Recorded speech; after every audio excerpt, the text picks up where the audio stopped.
My talk is dedicated to the problem, generally to the problem of stability analysis for three-dimensional, nonlinear elastic bodies made of porous materials such as metal. Here I would like to study the problem of stability for elastic rod subject to axial compression and external pressure. To model the behavior of the forms, we decided to use the closed-rod continuum model because it allows to describe some of their particular properties, such as, for example, size effect.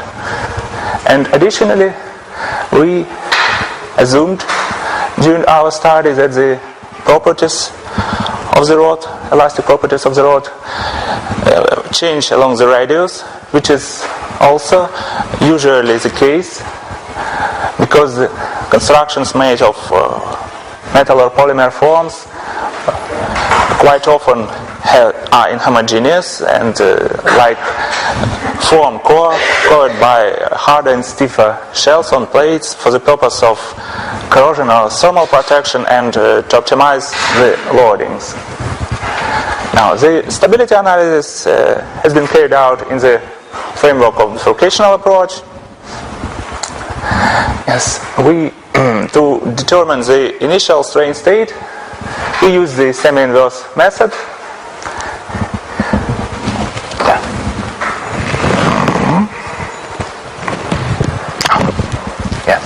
Use the semi-inverse method, we assume that the deformation of the rod under axial compression and external pressure represented by the following relations. Here R, phi and Z small are the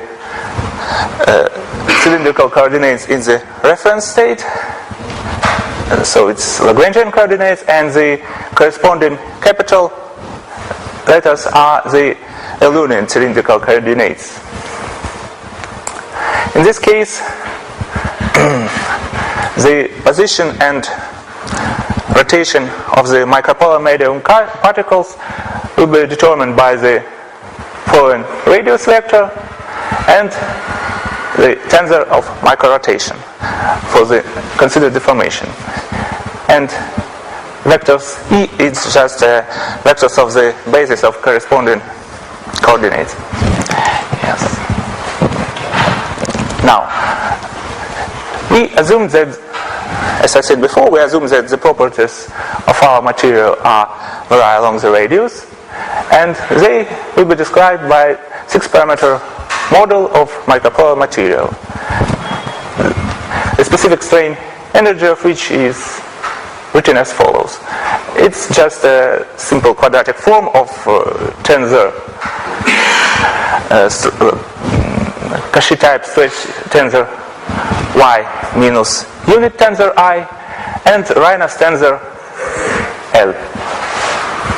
Here's the relation, it's quite well known. And in the particular case of the deformation of axial compression under external pressure, the Reines tensor will be equal to 0, while the deformation gradient and stretch tensor are given by relatively simple relations.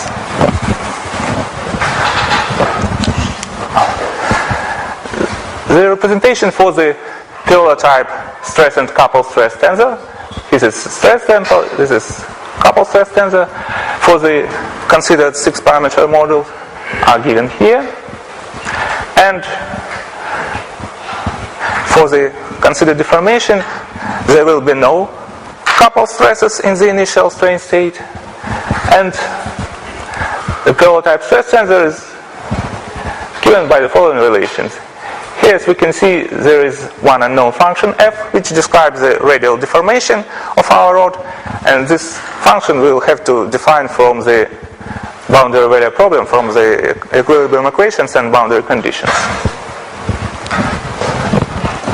Okay. And here's the general case of equilibrium equations, and the boundary conditions, first boundary conditions on the lateral surface of the rod express the action of the hydrostatic pressure pair, which is calculated per unit area of the deformed state. And the second condition, we demand, so there will be no tearing on the axis of the rod.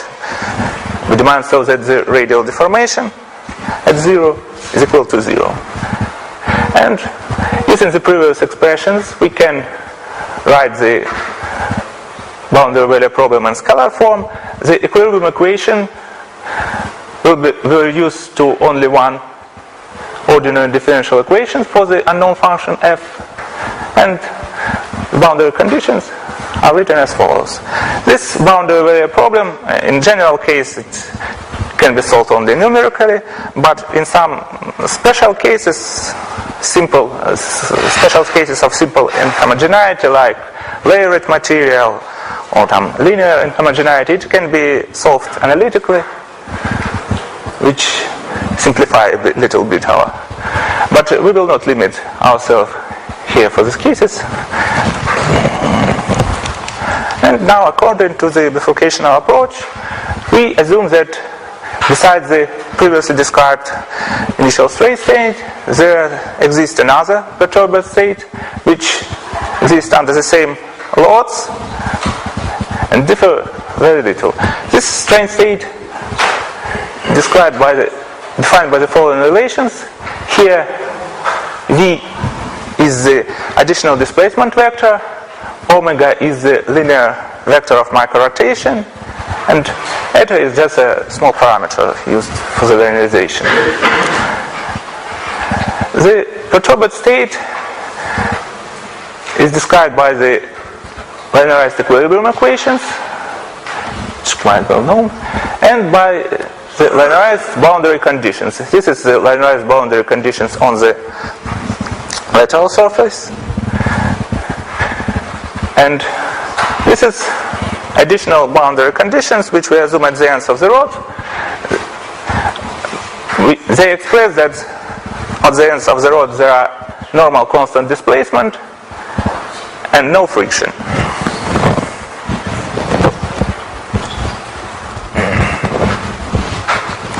For the considered 6-parameter model of micropolar material, the expression for the linearized Paola type stress tensor and coupled stress tensors are written as follows.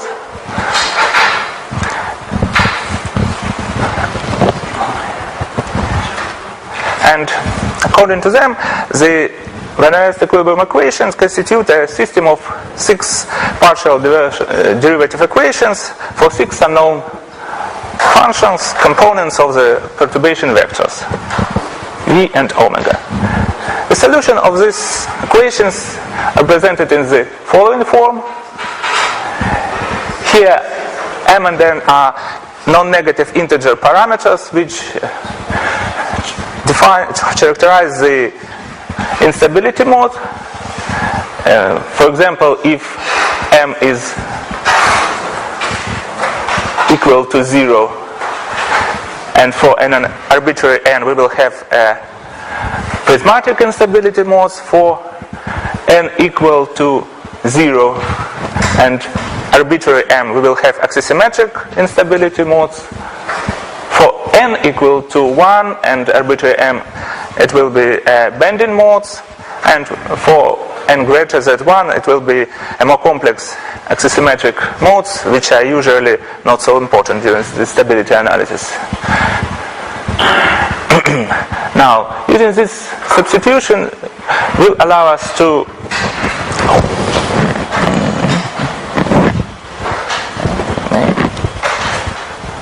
satisfy the linearized end conditions automatically, and also to allow us to separate the variables phi and z in the linearized equilibrium equations and linearized boundary conditions on the lateral surface, and thus reducing our problem to the system of ordinary differential equations. But to solve it, we need to formulate 6 additional conditions, which can be easily done by requiring the boundness of the unknown functions and their derivatives at the rod axis. And here these conditions are presented for the most important cases of axisymmetric Buckling modes and the bending Buckling modes. Now, using the previous relations, we can write down the linearized equilibrium equations. Here's the first three, the second three. As you can see, as I said previously, this is a system of 6 ordinary differential equations. Here's the linearized boundary conditions on the lateral surface. And thus the stability analysis is reduced to solving a linear homogeneous boundary area problem for a system of ordinary differential equations. And as an example, we have carried out a stability analysis for a circular rod made of dense polyethylene foam. The elastic parameters for this material were defined by Lakes. It's one of a few values of elastic parameters for the micropolar materials that are known. And we additionally assume that the pattern of variation, pattern of change for the elastic parameters along the radius for the parameter lambda, mu, and kappa are the same. They are described by the function psi, while the micropolar elastic parameters gamma 1, gamma 2, gamma 3 are constant. It was done just for the simplicity reason. Several dimensionless parameters are introduced: the relative axial compression, relative pressure, and the size parameter, relative radius. Here LB is the characteristic length for bending. And during stability analysis we consider relatively long rods, more specifically for all the presented further results, for the results presented further, the length of the rod is equal to 20 diameters, so it's quite long rod. Several laws describing the change in elastic properties of material along the radius were considered.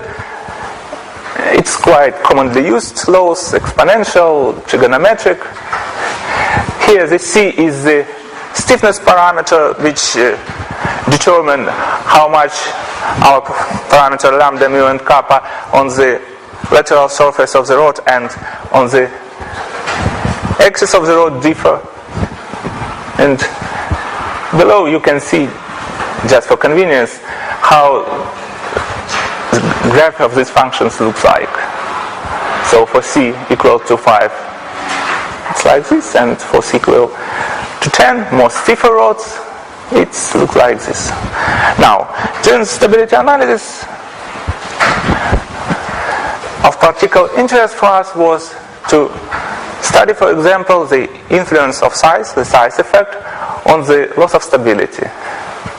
For this case, we considered the stability of several rods which have the same aspect ratio but different size.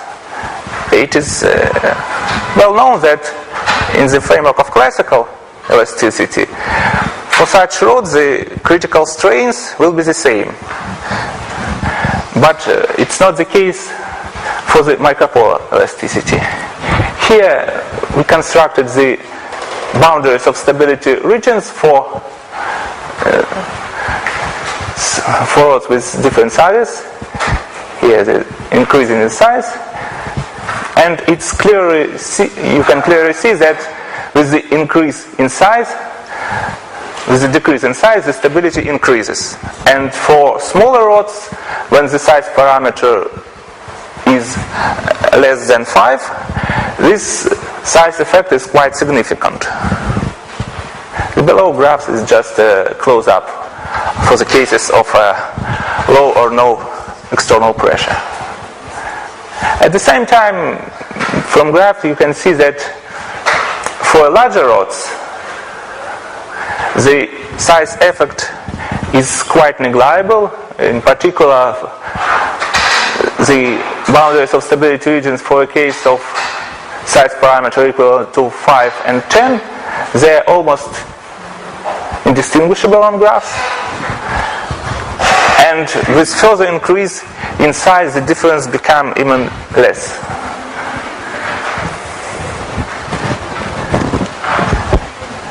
These results were obtained for all considered laws describing the change in elastic parameters along the radius, and it seems that they do not depend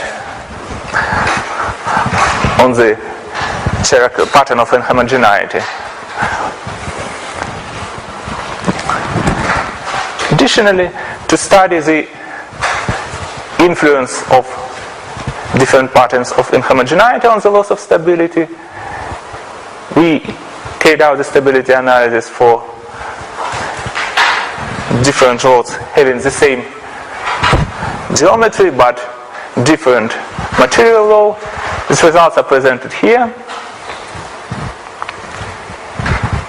And as you can see, it's quite evident that rods with exponential pattern of inhomogeneity are more stable with respect to axial compression. Yes, it's the red and green curve.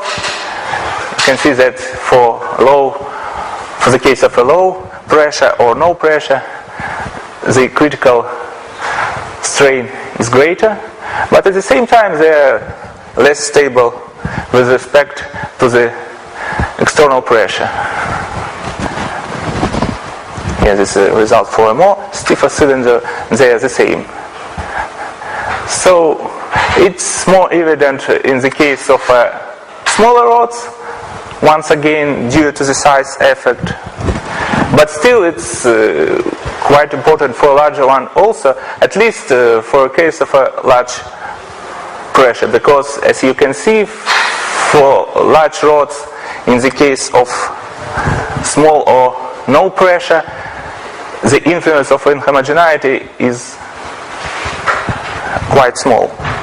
Here you can see on the X they lie quite closer. Yes. Well, now let's show some conclusions of my talk, and well, thank you very much for your attention.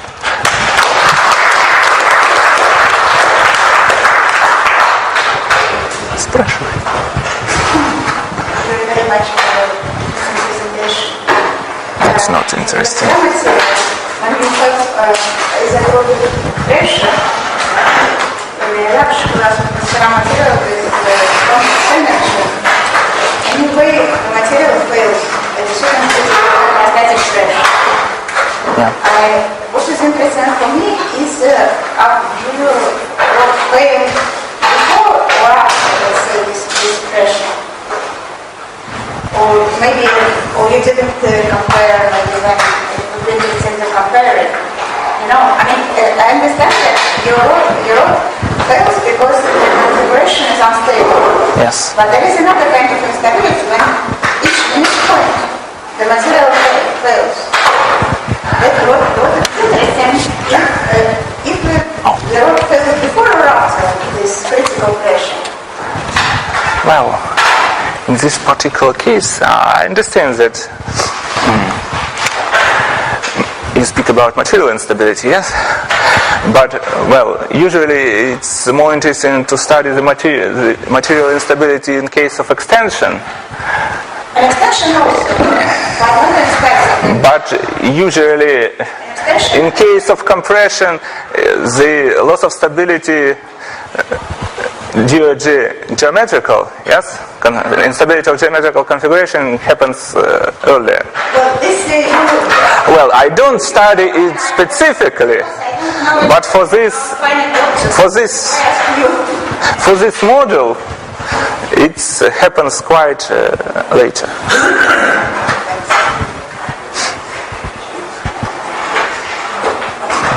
Okay.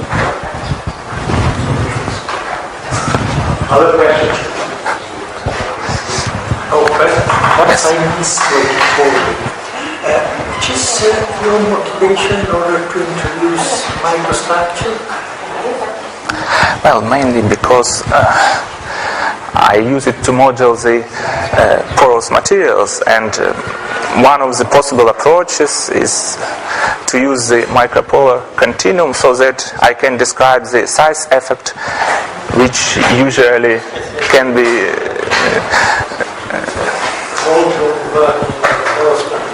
so it's like the pore is the element. Yes. Thank you very much.